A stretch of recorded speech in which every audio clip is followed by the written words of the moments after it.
అయితే వైద్య రంగం విషయానికి వస్తే ఒక గందరగోళం అయితే ఉంది ఆరోగ్యశ్రీ విషయంలో.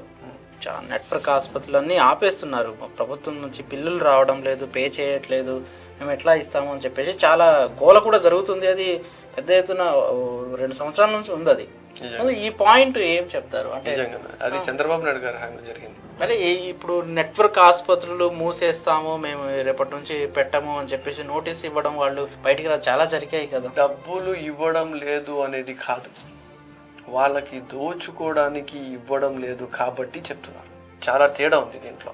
ఓకే, జగన్మోహన్ రెడ్డి గారు దాదాపు 2500 పైచిలుకు ప్రొసీజర్స్ ని ఆరోగ్యశ్రీలో తీసేసుకొని వచ్చారు. ఒకవైపు గవర్నమెంట్ హాస్పిటల్స్ ఇన్ఫ్రాస్ట్రక్చర్ ని బలంగా తయారు చేసుకోవడము, దాంట్లో దాదాపు 50,000 ఉద్యోగాలు ఈరోజు హెల్త్ డిపార్ట్మెంట్ లో ఇవ్వడము, ఏ ఒక్క పోస్ట్ కూడా ఖాళీ ఉండకుండా చూసుకోవడము, కొత్త హాస్పిటల్స్ కట్టడము, ప్రైమరీ హెల్త్ సెంటర్స్ ని కట్టడము, విలేజ్ క్లినిక్స్ ని కాన్సెప్ట్ ని తీసుకొని రావడము.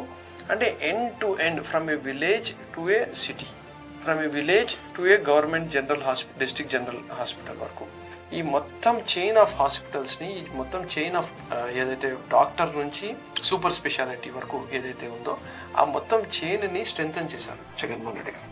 ఇది చేసుకుంటూ దీనికన్నా బియాండ్ ఏదైతే ఉన్నాయో హైదరాబాద్, బెంగళూరు, చెన్నైలో ఉండే సూపర్ స్పెషాలిటీ హాస్పిటల్స్ ఏవైతే ఉన్నాయో అవి మన దగ్గర ఆంధ్రప్రదేశ్ రాష్ట్రంలో లేవు కాబట్టి అక్కడికి వెళ్తే లక్షల రూపాయలు రోజు ఖర్చు అయ్యే పరిస్థితి. వాళ్ళతో మాట్లాడుకొని టైఅప్ చేసుకొని, మేము ఈ ప్రొసీజర్ కి ఇంత మాత్రమే డబ్బులు ఇస్తాము, దీంట్లో మీకు ఆల్రెడీ మార్జిన్ ఉంది, కానీ ఇంతకన్నా ఎక్కువ ఇవ్వడము కానీ ఎక్కువ తీసుకోవడం కానీ ఇది తప్పు అవుతుంది అని చెప్పి, నైతికంగా కరెక్ట్ కాదు అని చెప్పి వాళ్ళని ఒక టేబుల్ పైన తీసుకుని వచ్చి వాళ్ళని ఆ రేట్లని ఫిక్స్ చేయడం జరుగుతుంది. సో వీళ్లకు కొంతమందికి హాస్పిటల్స్కు ఏదైతే ఈ ప్రొసీజర్స్ చేస్తున్నారో, లెట్సే ఆరోగ్యశ్రీలో వాళ్ళు గవర్నమెంట్ 50,000 ఇస్తే వాళ్ళు 1,00,000 రూపాయలు సామాన్య ప్రజల దగ్గర నుంచి తీసుకుని అలవాటు పడిపోయారు. ఇవన్నిటికీ కూడా అందరినీ ఆరోగ్యశ్రీ కార్డు ఇచ్చేస్తున్నారు, అన్నిటినీ కూడా ప్రొసీజర్స్ని కూడా ఆరోగ్యశ్రీలో తీసుకుని వచ్చేస్తున్నారు. కాబట్టి హాస్పిటల్స్ ఇన్కమ్ తగ్గుతుంది. కాబట్టి ఎక్కడో చోట ఈ హాస్పిటల్స్ వాళ్ళు మేము ఇంకా సంపాదించాలా అని చెప్పి ఎవరికైతే ఆశ ఉంటుందో అలాంటి హాస్పిటల్స్ వాళ్ళు జగనన్న గురించి కానీ, జగనన్న చేస్తున్న ఈ ప్రభుత్వంలో తీసుకొని వస్తున్న రిఫార్మ్స్ గురించి కానీ ఏదో రకంగా వాళ్ళకు బద్నాం చేయడానికి మాట్లాడతారు తప్ప the whole process is full proof.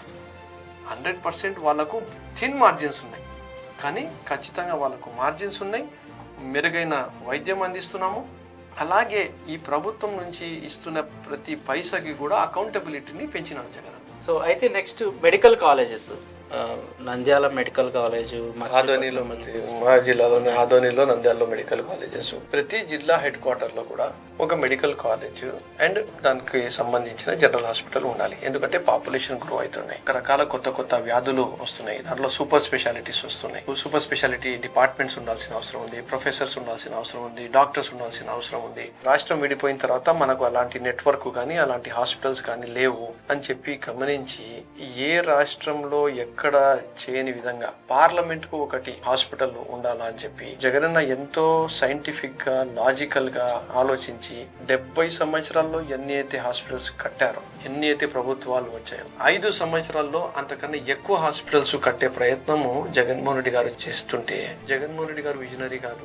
Jaganmohan Reddy గారు వైద్యాని కోసం ఏం చేయడం లేదు, జగన్మోహన్ రెడ్డి గారు హెల్త్ కేర్ లో ఇన్వెస్ట్మెంట్ సరిగ్గా చేయడం లేదు, జగన్మోహన్ రెడ్డి గారు ప్రభుత్వంలో ఒక పేదవానికి న్యాయం వైద్యం పరంగా జరగడం లేదు అనే విధంగా ఈ పచ్చ మీడియా వాళ్ళు రాస్తూ ఉంటారు. సో ఇలాంటి దుష్ప్రచారం చదివిన కొంతమంది మేధావులు, ఇంటెలెక్చువల్స్ నిజం కదా అని చెప్పి వాళ్ళని నమ్ముతున్నారు. నిజంగా చెప్పాలంటే ఫ్యాక్ట్ చెక్స్ అనేది ఒకటి వెబ్సైట్ పెట్టుకొని మీలాంటి వాళ్ళు what is false, what is fake, what is correct అనేది చేస్తే జగన్మోహన్ రెడ్డి గారు ఇండియాలోనే number 1 political super star, political hero లెక్క పైకి వస్తారు. అయితే ఈ మెడికల్ కాలేజీల విషయంలోనే పురంధేశ్వరి అంటున్నారు, మోదీ సహాయ సహకారం లేకుండా జగన్ ఒక్క మెడికల్ కాలేజ్ కూడా నిర్మించలేడు. మేము డబ్బులు ఇస్తున్నాము కానీ స్టిక్కర్ మాత్రం జగన్ది అని అంటారు. ఇప్పుడు మేము ఇక్కడ నుంచి ట్యాక్సెస్ ఇవ్వకపోతే వాళ్ళు మాకు రిటర్న్ గా ట్యాక్సెస్ అమౌంట్ ఇస్తారా? ఇవన్నీ మాటలు మాట్లాడడము చాలా చీప్ రాజకీయాలు. ఇప్పుడు రాష్ట్రంలో ఉండేది మేము, కేంద్రంలో ఉండేది వాళ్ళు. రాష్ట్రం ఏ ప్రపోజల్ అయితే ఇస్తుందో అది కరెక్ట్ గా ఉంటే సెంట్రల్ గవర్నమెంట్ లో ఉండే వాళ్ళ బాధ్యత, వాళ్ళు ఖచ్చితంగా మాకు సహకరించాలా. కానీ అసలు రాష్ట్రంలో అలాంటి ఆలోచననే లేకుంటే, పురంధేశ్వరి గారి చంద్రబాబు నాయుడు గారికి మళ్ళీ ఒకసారి సీఎం చేయాలని చెప్పి ఎంతో ప్రేమ ఉంది కాబట్టి ఇలాంటి మాటలు మాట్లాడుతున్నారు. ఎక్కడ జగన్ కి ఆ క్రెడిట్ వెళ్ళిపోతుందో మరి. జగన్మోహన్ రెడ్డి గారు అండ్ బీజేపీ ప్రభుత్వం ఈరోజు పొత్తులో లేదు కదా, కానీ ఈ రాష్ట్రం మేలు కోసము మేము ఆలోచిస్తున్నాము. వాళ్ళు కూడా కాదు అని చెప్పలేక వాళ్ళకు ప్రొసీజర్లో ప్రోటోకాల్లో ఉంది కాబట్టి ఖచ్చితంగా వాళ్ళు ఇవ్వాల్సిందే. మరి ఇదే పని చంద్రబాబు నాయుడు గారు పొత్తులో ఉన్న బీజేపీతో ఆ రోజు కొత్త రాష్ట్రము, నాకు ఎంతో అనుభవం ఉంది అని చెప్పిన మనిషి ఎందుకు ఇలాంటి 17 మెడికల్ కాలేజెస్ తేలేకపోయాడు, కట్టలేకపోయాడు, ఆలోచించలేకపోయాడు? మరి ఆయన విజన్ ఎక్కడ పోయింది అనేది ఈ చర్చ వస్తుంది కాబట్టే పురంధేశ్వరి గారు ఇలా మాట్లాడతారు. ఇది ఫ్యామిలీ డాక్టర్ విధానం అమల్లో ఉందా? ఖచ్చితంగా ఫ్యామిలీ డాక్టర్ అనేది ఒక యునిక్ అండ్ న్యూ కాన్సెప్ట్. మొత్తం భారతదేశం కూడా ఖచ్చితంగా రాబోయే రోజుల్లో ఫ్యామిలీ డాక్టర్ కాన్సెప్ట్ ఉండని, వాలంటీర్స్ కాన్సెప్ట్ ఉండని, రైతు భరోసా కేంద్రాల కాన్సెప్ట్ ఉండని, పార్లమెంట్ కు ఒక medical college and government hospital ఉండే కాన్సెప్ట్ కానీ, ఇంగ్లీష్ మీడియం కానీ, or government schools infrastructure development కానీ, ఇవన్నిటిని కూడా భారతదేశంలో ఉండే ప్రతి రాష్ట్రము ఏపీ మోడల్ ని ఫాలో కావడానికి ఈ రోజు కాకుంటే రేపు ఖచ్చితంగా చేయాల్సిందే. లేదంటే అక్కడ ఉండే ప్రజలు ఆంధ్రప్రదేశ్ రాష్ట్రం లెక్క మీరు ఎందుకు చేయడం లేదు అని చెప్పి తిరుగుబాటు చేసే పరిస్థితికి వస్తది అని చెప్పి కూడా మీకు ఈరోజు తెలియజేసుకుంటాం.